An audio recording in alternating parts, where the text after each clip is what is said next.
రాబలూరి వారి వివాహానికి ముఖ్య అతిథులుగా విచ్చేస్తున్నటువంటి మన నర్సరావుపేట మాజీ శాసనసభ్యులు, మన వైఎస్ఆర్సీపీ పల్నాడు జిల్లా వర్కింగ్ ప్రెసిడెంట్ గౌరవనీయులు పెద్దలు డాక్టర్ గోపిరెడ్డి శ్రీనివాస్ రెడ్డి గారికి స్వాగతం సుస్వాగతం.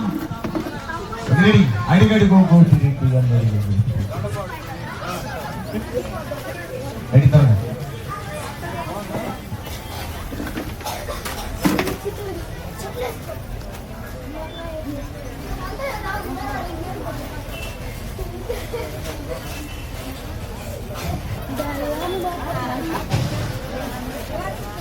గోపిరెడ్డి శ్రీనివాస్ రెడ్డి గారికి, అలాగే గజ్జల సుధీర్ భార్గవ్ రెడ్డి గారికి మరొకసారి మా అక్షయ మెగా ఈవెంట్స్ తరపు నుంచి స్వాగత సుమాంజలి తెలియజేస్తూ జగనన్న సాంగ్ ప్లీజ్.